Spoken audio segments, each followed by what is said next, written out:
الحمدللہ وحدہ والصلاۃ والسلام علی من لا نبی بعد۔ کہتے ہیں کہ ایک زمانے میں ایک جج صاحب مرغی فروش کی دکان پر گئے، قاضی صاحب ایسے وقت میں گئے جب اس کا سارا سامان مرغیاں بک چکی تھی اور ایک آخری مرغی تھی جو اس نے ذبح کی تھی اور کسی کو فروخت کر دی تھی۔ قاضی صاحب نے جج نے اس سے کہا کہ یہ مرغی مجھے دے دو۔ اس نے کہا قاضی صاحب معذرت، یہ میں بیچ چکا ہوں، گاہک واپس آنے والا ہے، آگے گیا ہے۔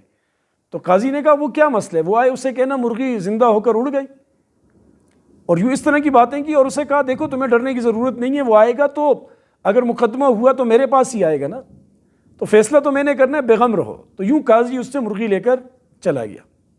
وہ گاہک آیا، دکاندار نے ساری بات کی، تو وہ اسے پکڑ کر واقعتاً قاضی کی طرف چل دیا کہ وہاں تمہارا فیصلہ کرواتے ہیں۔ یہ کیسا بے وقوف آدمی دکاندار بنا بیٹھا ہے جو کہتا ہے ذبح کی ہوئی مرغی اڑ کر چلی گئی۔ یہ راستے میں جا رہے تھے کہ وہاں دو بندے لڑ رہے تھے۔ دکاندار کے دل میں خیال آیا کہ لڑ رہے ہیں میں چھڑا دوں، تو جب اس نے چھڑانے کی کوشش کی تو اس کی انگلی ایک بندے کی آنکھ میں لگ گئی، جس سے اس کی آنکھ ہی زخمی ہو گئی، نکل گئی، پھوٹ گئی۔ اب انہوں نے بھی پکڑ لیا کہ بھائی تم نے ہمارے بندے کی آنکھ پھوڑ ڈالی، کہا اس کو بھی قاضی کے پاس لے چلو۔ دو مقدمے جمع ہو گئے اس کے اوپر۔ اب اسے وہ جیسے ہی لے جا رہے تھے، اس کے دل میں آیا قاضی تو مرغی والے کیس سے مجھے بچا لے گا، یہ آنکھ والے کیس سے کیسے بچائے گا؟ تو ہاتھ چھڑایا، بھاگا، قریب مسجد تھی اس کی چھت پہ چڑھ گیا، مینارے پہ چڑھ گیا۔ لوگ جمع ہو گئے، بھائی اترو۔ اس نے ڈر کے ہمارے اوپر سے چھلانگ لگا دی۔ تو نیچے ایک بوڑھا آدمی تھا، اس پر یہ گرا، اس کے گرنے سے یہ تو بچ گیا، بوڑھا آدمی اللہ کو پیارا ہو گیا، فوت ہو گیا۔ اب اس کے بیٹوں نے اسے پکڑا اور کہا کہ تم نے ہمارے باپ کو قتل کر دیا ہے، لہٰذا ہم تمہیں عدالت میں لے کر جائیں گے، جج کے پاس۔ تو وہ دو پہلے سے کھڑے تھے، انہوں نے کہا ہم بھی اسے لے جا رہے ہیں، یہ بڑا مجرم ہے۔ تو کہا چلو تینوں چلتے ہیں۔ اس کو پکڑ کر لایا گیا قاضی کے سامنے۔ قاضی نے کہا، جج صاحب نے کہا تینوں اپنے اپنے مقدمے پیش کرو۔ 3 مقدمے اس پر دائر تھے۔ تو اس نے مقدمہ پہلے نے کہا کہ یوں اس نے میری مرغی دوسرے پر بیچ دی یا کیا کر دی، غبن کر دی، اور مجھے کہتا ہے کہ مرغی زندہ ہو کر اڑ گئی۔ تو قاضی صاحب جج صاحب کی دلیل سنیے، حیران رہ جائیں گے۔ اس سے کہنے لگا کیا تمہیں مرنے کے بعد زندہ ہونے کا یقین نہیں ہے؟ کہا ہے۔ کہا جب ہم سارے مرنے کے بعد زندہ ہوں گے تو ایک مرغی زندہ ہو گئی، اس میں کیا مشکل ہے؟ ہو سکتا ہے کہ مرغی زندہ ہو کر اڑ گئی۔ تو وہ بیچارہ پریشان ہوا کہ اگر میں بات کرتا ہوں تو جج کہیں مجھے اندر نہ کر دے۔ تو اس نے کہا ٹھیک ہے میں اپنا کیس واپس لیتا ہوں، وہ چل دیا۔ دوسرے نے کہا کہ اس نے، وہ یہودی تھا جس کی آنکھ پھوڑی تھی، اس نے کہا کہ اس نے میری آنکھ پھوڑ دی ہے۔ تو قاضی نے کہا چونکہ قصاص لینا واجب ہے، آنکھ کے بدلے آنکھ، کان کے بدلے کان، تو تم یہودی ہو، تمہارا قصاص نصف ہے، اس لیے اب پہلے یہ تمہاری دوسری آنکھ پھوڑے گا، جب دونوں آنکھیں پھوڑ دی جائیں گی تو بدلے میں تم اس کی ایک آنکھ پھوڑ دو گے اور آدھا قصاص ہوگا۔ اب آدھی آنکھ تو نہیں پھوڑ سکتے ہو نا، تو لہٰذا تمہاری دوسری آنکھ ضائع کرنے ضروری ہوگی۔ تو وہ ڈر گیا، اس نے کہا چلو ایک آنکھ ہے اب یہ بھی چلی جائے گی۔ اس نے کہا معاف کرو جج صاحب، مجھے جانے کی اجازت دو، میں کیس واپس لیتا ہوں۔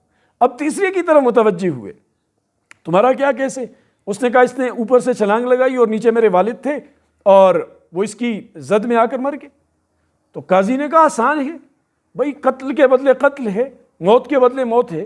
جہاں سے اس نے چھلانگ لگا کر تمہارے ابو کو قتل کیا ہے، تم بھی اس مینارے پر چڑھو اور وہاں سے چھلانگ لگاؤ، اور جہاں تمہارے والد کھڑے تھے وہاں یہ اس دکاندار کو کھڑا کرو اور چھلانگ مارو، تو یوں اس سے بدلہ لے لیا جائے گا۔ تو دکاندار سوچنے لگا۔ دکاندار نے کہا جج صاحب یہ تو بڑا مشکل کام ہے، میں اگر اوپر سے چھلانگ لگائی اور نیچے سے یہ ادھر ادھر ہو گیا تو میری تو ہڈیاں وڈیاں ٹوٹ جائے گی، میں تو مر جاؤں گا، میرے بچنے کے چانس تو کوئی ہوں گے نہیں۔ تو جج نے کہا بھائی تمہارا باپ بھی تو ادھر ادھر ہو سکتا تھا، وہ ادھر ادھر کیوں نہیں ہوا؟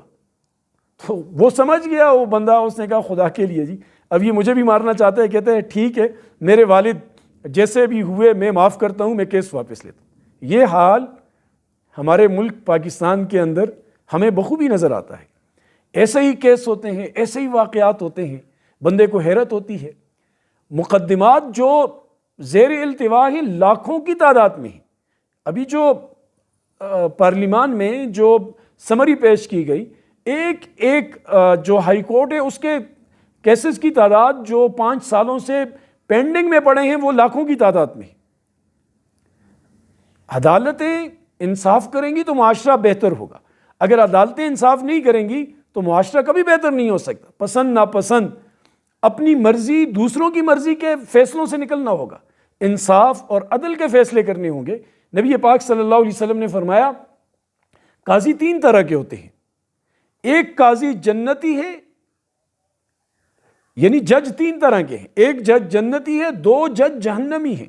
فرمایا کہ جنتی جج وہ ہے جو حق سمجھے اور حق کے مطابق فیصلہ کرے، اور جہنمی 2 جو ہیں ان میں ایک وہ ہے جو حق سمجھے اور ظلم کرے فیصلے میں، جان بوجھ کر دوسروں کے حق میں فیصلہ کرے ظلم زیادتی کے ساتھ، اور تیسرا وہ جو نادانی سے فیصلہ کرے، فرمایا یہ بھی جہنمی۔